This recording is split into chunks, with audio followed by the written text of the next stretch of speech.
So today I was out at the park and I really just wanted to share my experience with you. So I took the dogs for a walk and there's this beautiful park near my house and it has a fountain and a pond and a bridge and just little walking paths there. Um, so I got myself a tea and we went for a walk. And what I discovered was some really beautiful situations, okay, that I love to see. So one situation was there was, kids playing down with their mom by the water. And another situation was these two really cute old ladies having a picnic at the picnic table together. And then the other situation was this elderly couple sitting on a bench right next to each other, all cuddled up, watching the ducks or the fountain, just being very present with all that was happening in the current moment. Um, just like really taking in the scenery. And then there was a couple ladies who were out on a picnic on the grass together, some friends, they were all laughing. And then uh the thing I loved the most was I saw this dad or grandpa, I wasn't really quite sure. But he was playing with his kids on the playground. And I thought it was the cutest thing I've ever seen. Um, especially because like growing up for me, I never had anything like that.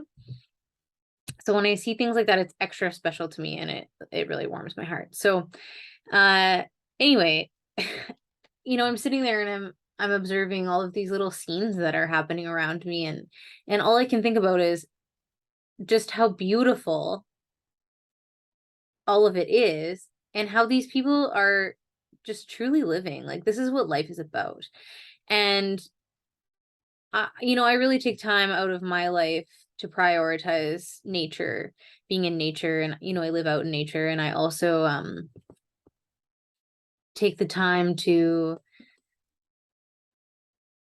just really be present and to be slow, to go slow, to just sit in silence, to just watch, right? Watch my surroundings outside. I can stare at the sky for like 3 hours. And it's like the happiest 3 hours of my life, right? But rarely do I recognize when other people are doing it because when I'm out and about, I'm usually, running errands or getting groceries or whatever. And so you don't get to see these like typical fun outings, right? So it was just really beautiful to see that these people were really just living their life and they were happy and that's really just what life is about. So it made me think about how we have been sold so many lies in life. There's all the other people out there living in a way that um they've been conditioned to think that in order to be happy or find fulfillment or contentment, that you have to achieve something or you have to be successful or you have to accumulate lots of money, material items, have a big house, have the nicest body, have the nicest whatever, um, have the best job, be better than all your friends. And it's just a bunch of lies. And unfortunately, we've been so programmed this way, is, conditioned in us since the time that we're born, especially if we're born into a family that prioritizes what people think over like true happiness. And over being authentic and living in your truth and prioritizing what's like true to your core, what really makes you smile from the inside out. So, of course, it was beautiful to see that there's this section of people that day that are doing the opposite of what we've been conditioned to do, that they didn't forget that this is what makes life worth living. And it made me think back to all the times that in my life I was checking things off of a list. I was checking all these boxes thinking that, okay, once I do this and this and this and this, and I achieve that and I become this, then I'll be happy. And what I learned along the way, once I actually did mark off all my checklist, which was, I got married and I had gone to college, I had a great career, and then I opened a business. Um, all the trainings and stuff that I set out to do, I did them. And I had so much education and so much experience and so much to offer. And I had the best staff, and my business was doing great finally after struggling for so long. Um, and I had really everything I ever wanted. And I woke up and I realized, like, is this even who I am? Or did I do all of this, based on ego? And I did. So I didn't know yet enough who I was to be making the right decisions for myself. I made decisions to people please. I made decisions based on what I thought society expected from me or what my parents expected from me. Um, I wanted the approval of, you know, people around me, I think. I wanted to prove my worthiness. I wanted to, um, I just was really coming from uh such a place of ego when I built my life. It was for all the wrong reasons.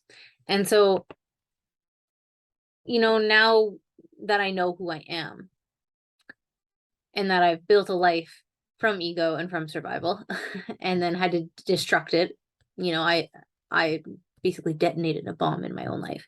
And I rebuilt it from scratch after. And it was just an absolute nightmare of hard thing after hard thing, and I went through a lot of grief, but on the other side of that, I have so much spaciousness inside of myself because I truly live my life for me now. I live my life in a way that represents me to the core of who I am. I live my life in a way that represents my heart, and I prioritize all of the things that I love, which is all the things that I loved to do when I was a child, or all the things that I wanted to do that I didn't get to do because my parents didn't offer it to me, or didn't make it happen.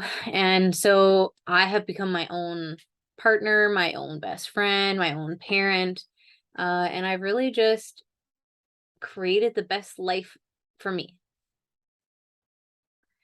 And so my message is just, when you're laying there on your deathbed, do you think that you're gonna say, "Oh, I wish I worked harder.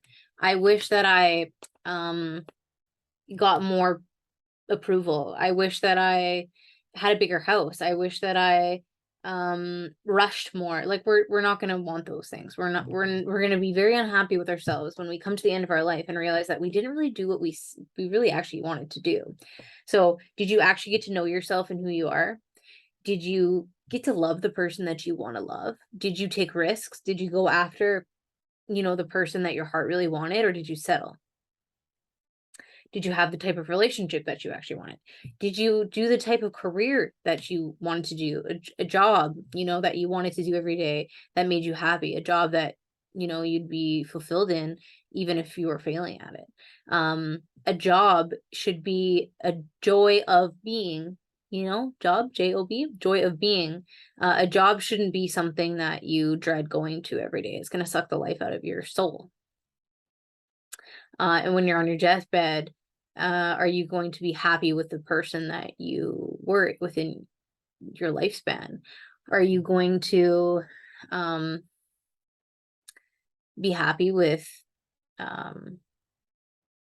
the things that you did? Did you go on enough adventures? Did you do the things that you wanted to do? Or did you live your life in fear? Did you run through life like it's a circus? Did you race everywhere? And did you deprioritize the people that you loved and the things that you loved in order to fit in with society sickness of the hustle and bustle and the achieving and having more? Like, we live in a sick society. Society doesn't ever, nothing's ever enough. It's not just iPhone 9, it's iPhone 10, 11, 12, and it's going to always continue that way. And of course, we're always striving to be better, and we're always striving to make products better. But like, when is it ever enough? Like, we just live in a world of so much overconsumption. We just abuse it, right? And the thing is that we're never happy, because none of us are really doing what would make us happy. Most of us haven't even taken the time to think about what that is.